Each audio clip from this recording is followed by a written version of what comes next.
Sublime magnificence.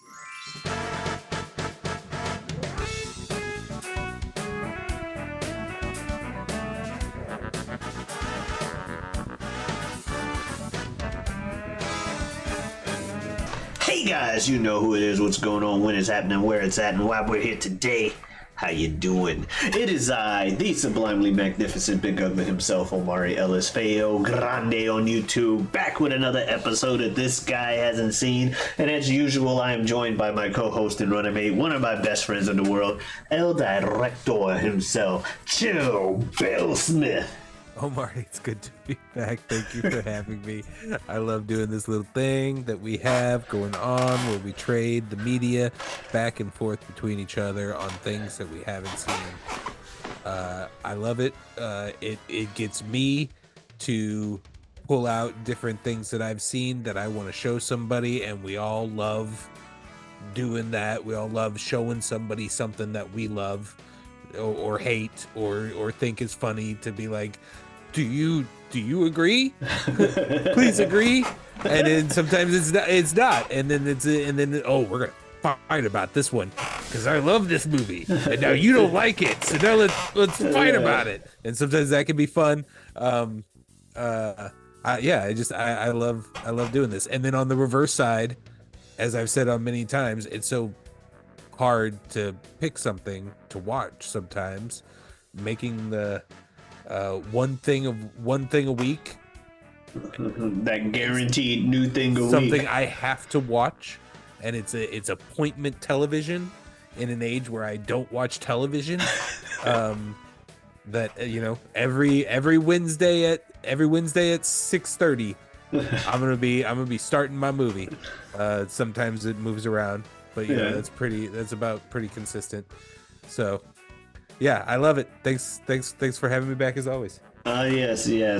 And so, yeah, that's exactly like you said. I enjoy it as well. I look forward to my weekly movie watching day as well, like Thursday mornings.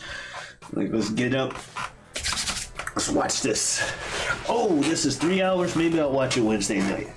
But no, I look forward to it. So this week, I believe it's your suggestion and you brought it to us. I believe the movie was Heart and Souls? Heart and Souls from 1993, rated PG-13. An unhappy businessman finds a new sense of purpose after he's tasked with helping a quartet of ghosts fulfill their last wishes before moving on to the afterlife. It is directed by Ron Underwood. It is written by Gregory Hansen, Eric Hansen, and Brent Maddock. And it stars Robert Downey Jr., Charles Grodin, Alfre Woodard, Kira Sedgwick, and Tom Sizemore. I chose this movie because it was just one of the random movies bouncing around in my head. This is one of my mother's favorite movies, and we had this on VHS, and I have seen it. It's just one of those movies that I have seen more times than I could possibly calculate. My mom loved this movie a lot. We owned it on VHS, and it was a remote dropper if it was found on cable at any point. At any point in the film. It's like, oh, we're just going to watch Heart and Souls now. Because we showed up and Robert Downey Jr. singing Walk Like a Man. So this is one that just bounces around in my head all the time. And I've had a bunch of those recently that I just kind of need to flush out of my system. Gotcha. So you are my victim. Fair enough. Well, yeah, as to why I hadn't seen it, I did not know this existed. Apparently nobody did, because let me tell you, it was hard to track down. Very much so. I'm just going to say it. I did not watch this movie legally. Because the world did not give me the opportunity to. Correct. I'm sure I could have gone on. I'm not even sure. I haven't looked it up. Maybe I could have gone on eBay and purchased a DVD copy of it, But even then, that's going to some random person who still owns a DVD copy of Heart and Souls. If they ever made a DVD version of this film, I can't tell you that because it doesn't exist on the internet anymore. It cannot be found on a single streaming platform, and it cannot be found in a single storefront that sells digital media of any kind. My Xbox system, my Amazon system, YouTube, Mac, even though I don't Apple, even though I don't have I'm not an Apple user. I was like, all right, maybe that's where I have to go, and then I'll just figure out how to download the app to my Xbox or something. Yeah. I couldn't find it. It didn't exist. And so eventually my wife put her sleuth hat on and found it in the deep dark corners of the interweb There you go. and pulled a file off of there that you and I could enjoy so that we could experience this movie and talk about it, which is all I wanted to do. And I wanted to happily pay $4 to rent it. Yeah, that's what I've been doing for about as long as the channel's been out. If I didn't already have the streaming service that it was on. Yeah. And I think sometimes a couple of weekends, even then, I think I feel like we discovered that you had paid money after after it was on an accessible streaming service. Exactly. But yeah, so that's why I hadn't seen it. As to what I was expecting, I the past couple of times you've mentioned this movie to me, and have you seen it? My response was always the same. The heart and souls. So that's all I could think, even when I was like, what do I expect out of this movie? And the song just starts playing in my head, and I'm like, I've sang the song. I've done the song gimmick too many times. I can't think of anything else. I mean, if you could go back in time, you could tell yourself that's kind of a reasonable expectation. Like if you take that song, it's gonna be, I don't know. We'll get too deep into it, but not the literal content. I guess the literal content of it too, kind of. But just kind of the vibe of that. Heart and soul. That's a little bit the movie. Yeah, you're not wrong. But yeah, and I guess right with that we'll hop into initial reactions and stuff. I like the old Universal logo and the song and stuff. It's just like, okay, time capsule right in and of itself. And you get to the opening credits, and suddenly it's a lot creepier than I was expecting. With the with the bouncy piano theme, but then it comes like ghostly ass credits, and I'm like, okay. Apparently there was a good bit of a saxophone in there, according to my notes. I'm like, this sax though.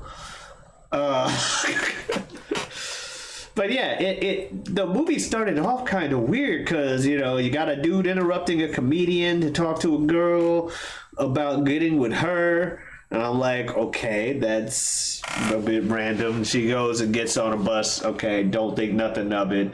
I was upset with the dude for a second. I'm like, you can't just ultimatum a girl like that. I'm buying a house now, marry me. Like, I understand he's frustrated. I understand why he thinks he should ultimatum her. But you can't be doing that and expect it to work. No, yeah. I don't disagree with you. I feel like they're trying to give the impression that that this man might not even be able to count how many times he's driven into the city. And she's been like, just 2 more months, yeah, or like 2 I more said, weeks. I can understand why he got to that point, but kind of thing. Yeah, because even still, she's like, I don't know, because he mentioned, I bought us a house, I did this, I'm ready for it, because she sounded like she was gonna list a doubt, and he mentioned buying the house like she had brought that doubt up before, and he's like, I'm answering your last thing with having bought some acres. I bought like 60 something acres. Let's go. What else is there? She goes, God, I just need some more time. Okay, nah. I'm done. I don't blame him for saying, nah, I'm done. I don't blame him for that situation. I just put the ultimatum's not gonna work. Because then she'll just hold the fact that you ultimatumed her over the head when things start going bad. I didn't really want to, but you ultimatum me. I could have been somebody in the big city. Speaking of trying to be somebody in the big city, we get another character who I didn't put 5 and 6 together that was him until much later than I should have. But he's on the stage. Harrison or something like that is the guy's name. Mm-hmm. Beethoven's dad. Beethoven's dad. That's who he was to me. He's a legendary comedic actor. But yeah, for me, he was always Beethoven's dad. Gotcha. Like the owner of Beethoven. So the dog. Yeah, the dog. Okay. I was like, Beethoven's dad. I was like, I know Beethoven the dog, but okay, the owner of Beethoven. Okay, that makes sense. I can see it now. Yeah, he had stage fright. I'm too cathartic when it comes to like embarrassing things. So it was hard for me to be like, oh no, not the stage fright. And then he leaves and he gets on a bus. No big deal. Don't worry about it. Then it comes to like a black lady with her kids. And she's just like, I gotta go to work. And they're singing. She does this real cute Mr. Hugabug song, and the kid. I'm like, oh, that's a cute scene. That'll probably come into play later. Still don't really know what this movie's about, but she's like, I gotta go to work, and she leaves and she gets on a bus. No big deal. Don't worry about it. And so we cut to this guy Milo breaking into a house to steal some stamps, and he gets caught. And he's, he looks exactly like the stereotypical guy that would be breaking into a house to steal some stamps. Forget about it. And then he gets chased out, jumps from a roof of a house to another. Turns out he was trying to steal some stamps back that he stole from a kid, which, as sympathetic as they try to make Milo, he's still a guy that ripped off a 10-year-old for his stamp collection. Yeah, I mean, you struggle to watch this movie and be like, Milo's going to heaven? Yeah. Well, you see, he wanted to recover the stamp. It's the thought that counts. But like all of the horn dogness. Yeah. He is of later after what I'm sure you're leading up to here. I'll let you. I'll give you back the floor. Yeah. So he goes after the kid sees him and is disappointed because he couldn't steal him back. Like, you don't never let anybody up. You always let everybody down. He gets sad and dejectedly he hops on a bus. No big deal. Don't worry about it. Wait a minute. Did all of these motherfuckers get on a bus? Heart and soul. And I'm like, wait a minute. They're all on a bus. I'm like, and the second the fucking, speaking of the bus driver and horn dogs, he starts looking at the car like, everyone on this bus is about to die. Okay, I think I get what this movie's about. Because again, for the folks at home that don't know, I don't look at the summaries for these movies if I haven't heard of them. And I couldn't look at a summary for this one for reasons we've already covered. So I was completely, I'm like, oh, they're all gonna die. And sure enough, fucking horny bus driver, because some girl's getting felt up in the car next to him. And the driver of that car manages to be able to feel her up and keep driving straight. But the bus driver, he and ends up crashing. Everybody dies. And then I thought, because a baby got born nearby during the car crash or whatever, and they were all around the baby. At first I thought they all got inside the baby. Like they were going to be sharing his body physically for the whole movie. And I'm like, oh, this is a split personality thing. They're all in one body. Okay, no, he's just Haley Joel Osment. He just sees dead people. And I was like, okay, this kid. As we fast forward a bit, and we're going through his childhood. Turns out they are all living with him and shit. And then it's like, okay, it's just a movie of them growing up with this guy. I'm guessing antics will ensue.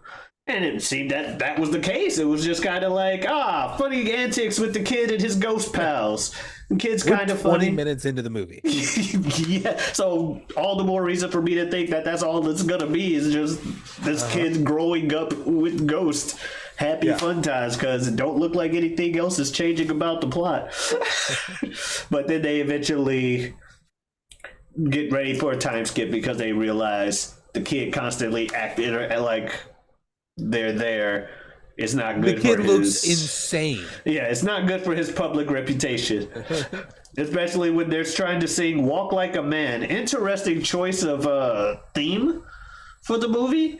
For that to be their one reoccurring song throughout the movie. That's their through line song is Walk Like a Man. I'm like, of all the songs, fair enough. Not that I have a problem with it. I'm just like, I would not have pictured.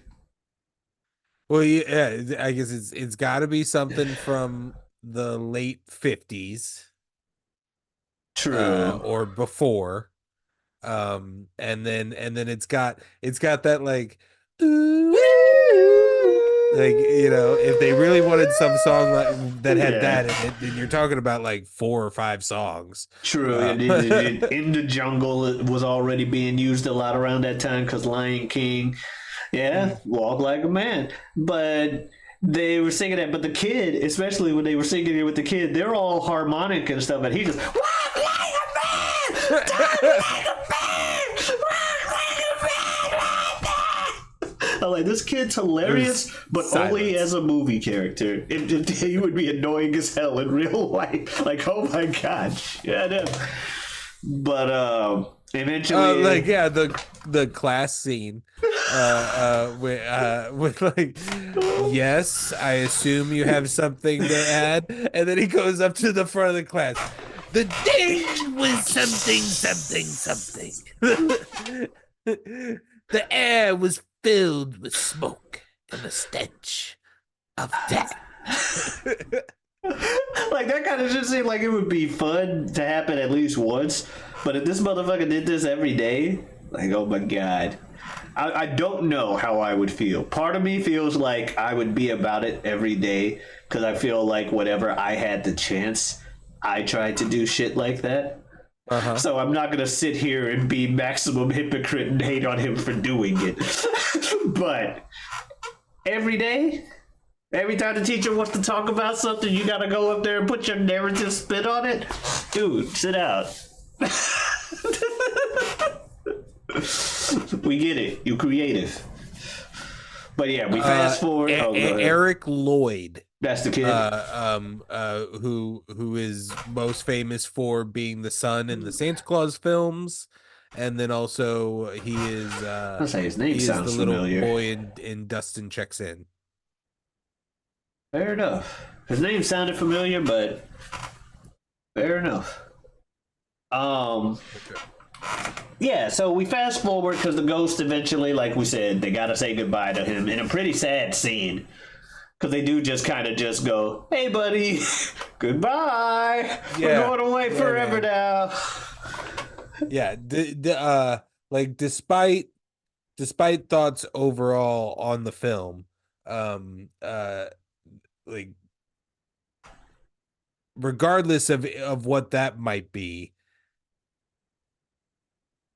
there are maybe 4 or 5 times in this movie where a combination of admittedly like emotional sentimentality involving my mother, but also just like the film is pulling on all the right strings. They're hitting the notes that to hit to get to a conclusion, which is me watery-eyed.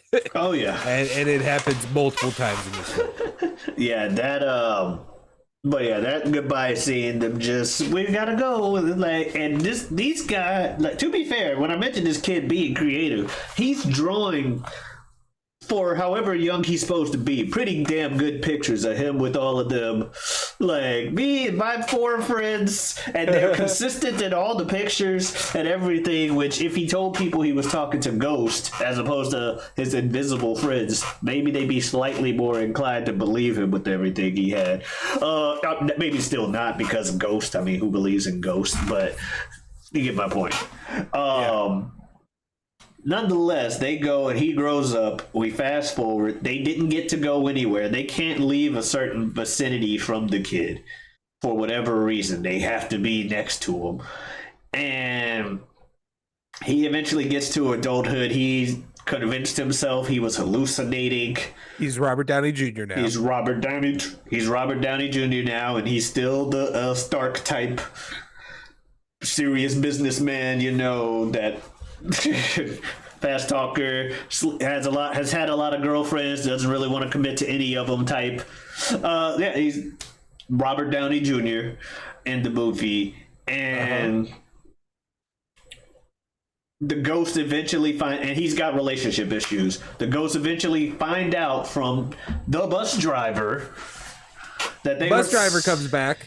Yeah, and he's got still driving a bus. Yeah, and he's got the nerve to be obnoxious and pushy after he being the reason they're dead and being like, well, y'all gotta go now. What? You should. He's lucky they don't know why. Yeah. Like, they just know that his driving killed them. If they knew why. Yeah. And he's like, well, no, you guys were supposed to fix the things that, you know, your regrets in life so you could pass to the afterlife peacefully. No one told us a damn thing. Which, to be fair, no one telling them that, not the bus driver's fault. Nonetheless, you being here now, and you expected to get on this bus right now, and you go, well, too bad, you should have done something these last 30 years when no one told you the rules. Oh, I ain't trying to hear from you the rest of eternity. I've been sitting here in what I thought was limbo for 30 years, and then self-torture. I convinced myself it was hell because this kid that we pretty much adopted, we forced ourselves not to interact with. And you also already admitted that you're like 5 years late, that you were supposed to be here like 5 years ago, and, you know, just time slipped by. Yeah. He's like, no, you got to get on here now. I ain't got to do shit. Tell the person in charge if they want me to go, they can go get But anyway, they find out they can possess him, but they first try to convince him, and he doesn't want to, reluctantly. But we eventually get to the fucking... So they all have now. The plot is in motion to where they have to reveal themselves to RDJ, and then once they do that, they each have to subsequently do the thing that gives their life fulfillment, and thus they can then pass on to the afterlife, which I think they're implying in this film is reincarnation also. Yeah. Like, it's kind of a Christian God, but reincarnation and no heaven kind of thing. It's like your version of heaven is you get to reincarnate. But I think at this point we can just kind of bounce around to stand out moments. Yeah, because they start to do that in the plot. Well, one such standout moment when they start possessing him is blonde lady possessing him at the fucking meeting, which, oh my god. Cringy. Oh, so much so. So much so. It's like, I feel bad. Like, guys, y'all don't have to ruin the man's fucking life. Yeah, like, I know you don't agree with his life, but that doesn't mean you need to ruin it. Yeah, like, okay, he doesn't want... He has to go to work right now and isn't necessarily eager to help the people that abandoned him for 30 years. Yeah, I get why you guys are upset because this obnoxious bus driver's pushing you, but that ain't a reason to get the man fired, damn near. Yeah. Two ghosts possess him and hit on and sexually harass people. Speaking of sexual harassment, the first one to go is Milo. Yeah. We pretty quickly, it's the first one we work on. It's a crazy in and out scenario of stealing back the stamps, and then and then just the really sweet moment of leaving them at the doorstep anonymously. And like the second that guy opens the door, you're immediately like, yeah, that's the kid from the first scene. 100%. Exactly. They did the costuming well. Very much so. You could easily recognize who that was, and sure enough, he saw the stamps, recognized the stamps, and was like, "Oh my god!" Didn't question how they got there. They're there now, and that's all he cares Yeah, about. just immediately you could hear like a honey as the door's closing. That's awesome. And he gets his moment and gets to pass on, which is probably for the best because Tom Sizemore in the long run is the least famous and least problematic of our cast, and that's saying something when you have um Robert Downey Jr. in your cast. But yeah, unfortunately, Tom Sizemore never had the come up again. Had a lot of the same struggles, but just kind of stayed struggling. So yeah, he's out of here, which is kind of fun, or which is kind of fine for me because his character is, like I touched on, is like he's just kind of the horn dog greaser, and he's got the one-liners, and he's got there's a couple of funny moments, but the heart of this is in the three remaining. Yeah, he's just kind of there as an extra soul. So they cut him loose first, and he tries to stall, and the dude uses a power he never uses again, the bus driver, where he just kind of fucking scorpions him onto the bus. Like, I said, get the fuck on the bus. And that's when I was like, you pushy motherfucker. This is your fault. For sure. Yeah, 100%. And he's helping them all the while trying to juggle a girlfriend that he doesn't talk to, and she wants him to see her parents. That's a through line. And even though he says no to going to a concert, because Harrison had a stage fright thing, he goes to, they decide, the black lady played by Alfie Woodard, she gets the idea for them to just sneak on the stage at the BB King concert. And so doing so, he decides to improvise and do the national anthem and let Harrison possess him, where he gives him a good line where Harrison's like, I'm a failure, I've always been a failure, I even died a failure. And he's like, well, you died a failure because you didn't try. That was cool. Star Spangled Banner moment. Cool. Sang it, BB King. Yeah, which I said to my wife, it was like, BB King has to have the record of appearing in movies as BB King, like as getting a cameo himself. As him portraying yourself. Nobody has to have done it more than BB King, because I feel like that was a staple of these like late 80s, early 90s films, is at some point your characters go to a BB King concert. And then BB King's just there. Yeah. Gives one of the characters like a knowing like wink point. I got you. And then emotional goodbye happens for way too long on the stage. Like even further upstage than further downstage than BB. Yeah, because he starts doing his normal songs like, and in the background, and then just goodbye. Asterisk, not a BB King song. Whatever you just did there.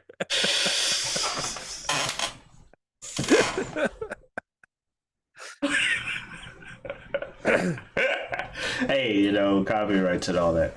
Bottom line is he's singing, and they do, like you said, goodbye goes too long, doesn't get speared onto the bus or whatever. He's just like eventually gets on and leaves, and then they're like, okay. And Downey gets arrested because he gets arrested like 4 times this movie, and there's a reoccurring black police officer character, which I wasn't sure if BB King was going to turn out to, in this movie, somehow be her son grown up, because her son's name was Billy. You know what I mean? which begins with B. And I'm like, that's not what they're doing. And then when BB King ended up being her son. uh, but you know what I mean. I'm Right, like, no. her son is gonna end up being on the screen like we've seen him. But when So I saw by- the cop the like third time or whatever, like it's probably the cop. And Okay, then they put it that was my together. question. Was by the third time were you like, that's her son, or were you just like, all right, so this is like the cop that they casted? Well, the for second time it was he's the cop. And Like, then the all right, so third they time. wanted to hire a cop, and so it's this guy. But as we're running low on time and lower, it's like, okay, this gotta be someone already introduced.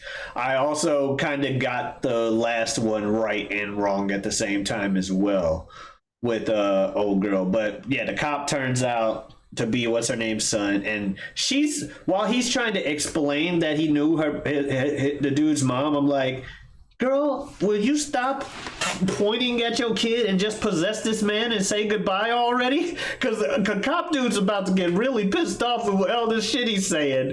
It'd be easier if you just possessed him and be like, baby, it's me. I possessed him. I needed to come back or some shit like that. You know what I mean? Yeah. You get to say your goodbye and you get out of here. You about to miss the chance. You about to get speared onto this bus because you too busy fawning over him. But it was cool. She got her moment of closure. It was that's again that here's another tally moment of me barely being able to keep it together.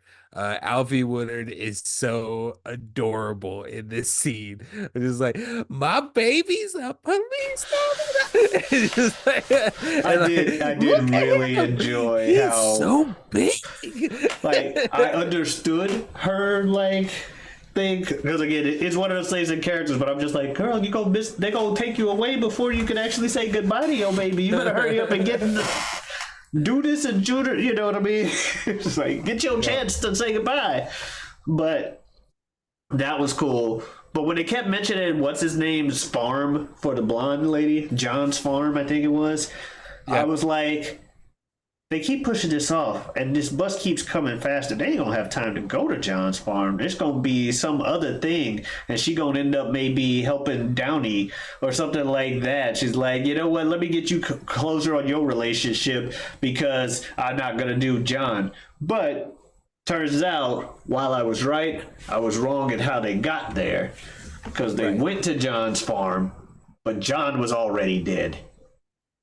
And so she's like, well, maybe my sense of closure in that case is fixing your relationship, or at least giving you the advice to fix your relationship because I got to get on this bus. Because we tried to running away from the ghost bus, which is hilarious. Because even the bus driver's like, do they think they can shake me? What? Right.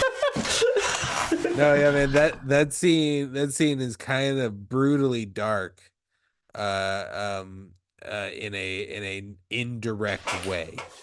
I think the film, the way the new owner of the property talked in context, I think he is referring to a man he bought this farm from who spent his entire life alone on this farm and couldn't keep it up by himself and eventually gave up, Oof.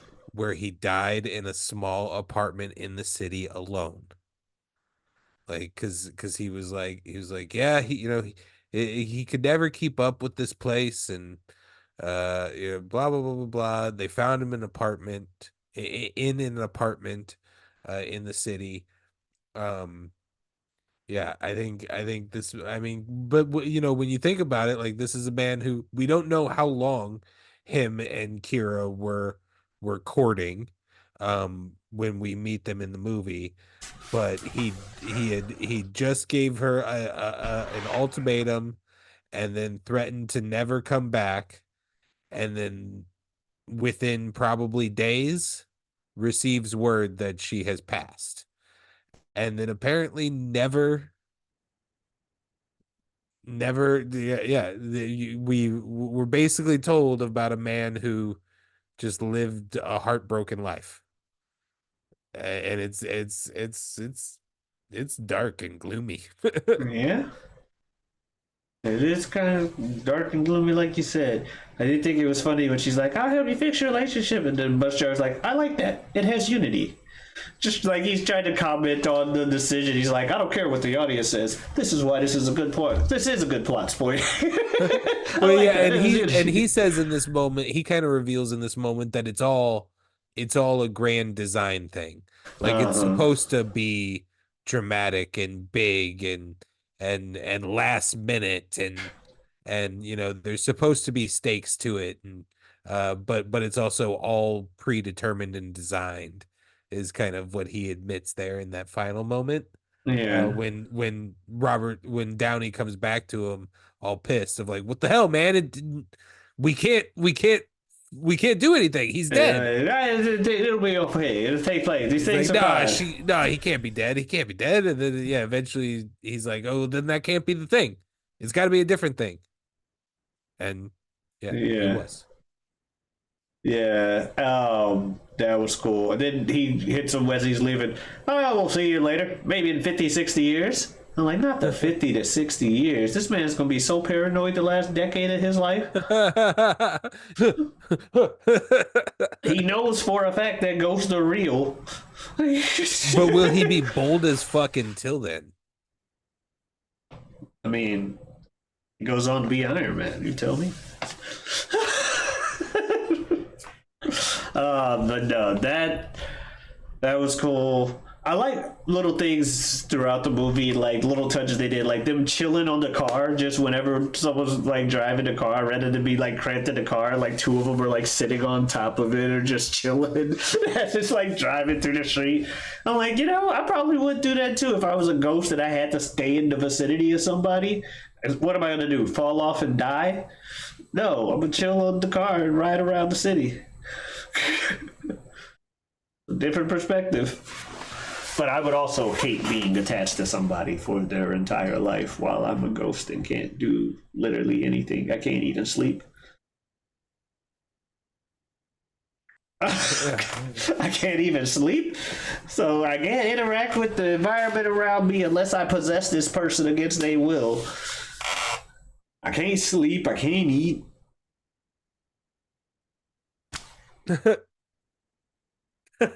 So bored. Be like a pet at that point. Like, what happens at night? Like, when the pet's awake and the people asleep, the pet's just bored, or you know what I mean. Right. The life of a pet. That's what those ghosts are. But at least a cat can sleep 4 times a day. Make the day go by a little bit faster. And go to the other end of the house, potentially. And go to the other end of the house. Not 4 feet away. Yeah. But so what do you think, bud? I can see both sides of the coin here. As we mentioned, to the good acting moments in the movie and the real tearjerker moments, I can see why this would be a favorite of yours and your mother's. On the other hand, I could also see why nobody else watched it, if that makes any sense. Like, there was something missing about it. I don't know what it is I can put my finger on, but some kind of quality about it where I'm like, this keeps this from being something that I can necessarily be like, oh, you should see Heart and Souls. But I can't call it a bad movie. I think this just kind of, but it has good moments. I mean, that's where I'm at on this. Like, I think I discovered in this watch that it's not a bad movie. But it's not made for us.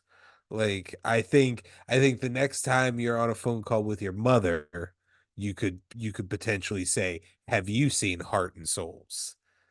Let me email this thing to you. True.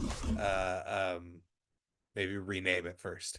But Uh, Yeah, can't name it Heart and Souls. That's a risk of copyright.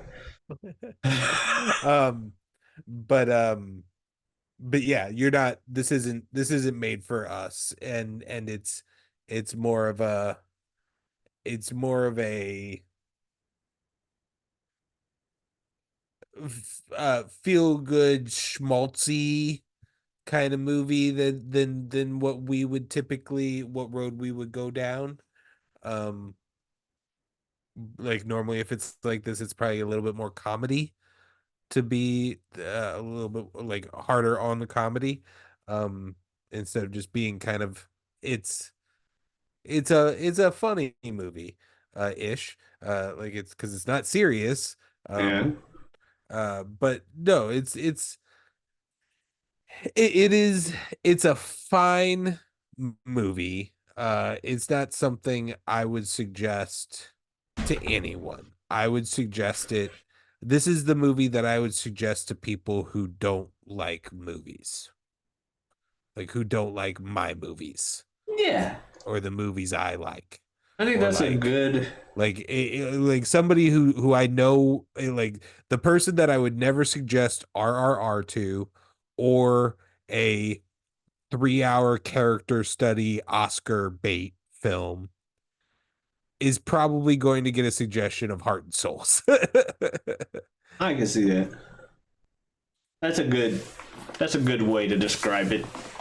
Yeah, like um uh, uh not to genderize it, but this movie would lean more female. I mean, my mother loved it. I think this movie would lean more female. I think it would lean to an older generation, preferably, but I think young like my wife enjoyed this movie. She's watched several films that we've done and probably dislikes most of them. And she enjoyed this one. So take that as you will. I can probably guess some of the ones she didn't like. Because I think we brought some Bridget them with them. And well, a lot of them she doesn't even watch because she knows already. And then some of them she'll test the waters with me. So a lot of them are movies that I suggested. So it's not always it's not a one-sided affair. Fair. But yeah, so that is Heart and Souls. Give it a shot, maybe. I don't know. If that's your thing. Bottom line is, that's what we watched this week. So Bill, what are we watching next week? Or oh yeah, I'm taking over. Oh. I'm taking over. I told you. I got these movies rattle around in my brain, and I need to spill them out onto the table. That you did. And you are the poor sap who has to help me wipe them up. I am a tree. Because sap. Yeah, I know why you said sap. You don't have to explain to me why you said sap.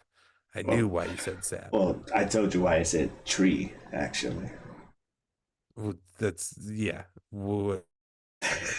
Whatever. I hate you. Who doesn't? This is the mission for 2024. Omari is going to punt his way out of having co-hosts. What did I do? He's going to fully explain a joke his way out of having co-hosts on any shows anymore.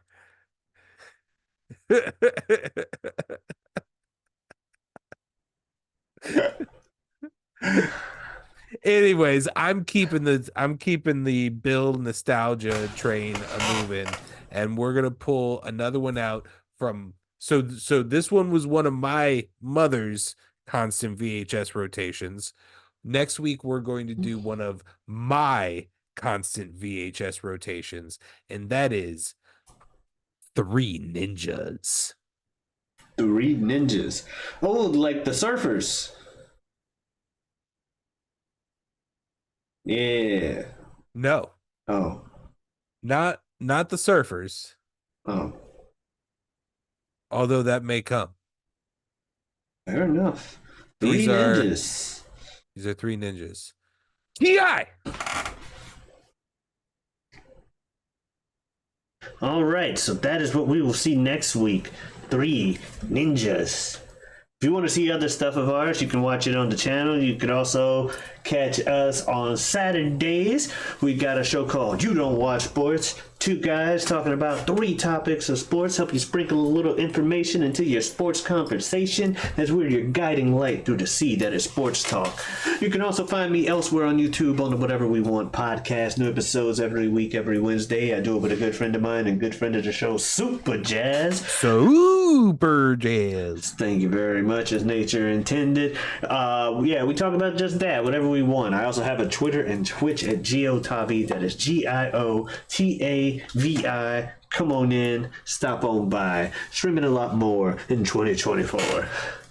Bill, you got anything you want to say to the folks? No. All right. Well, so everybody, we'll see you next week with 3 ninjas. Will you see us? I don't know. Adiosness.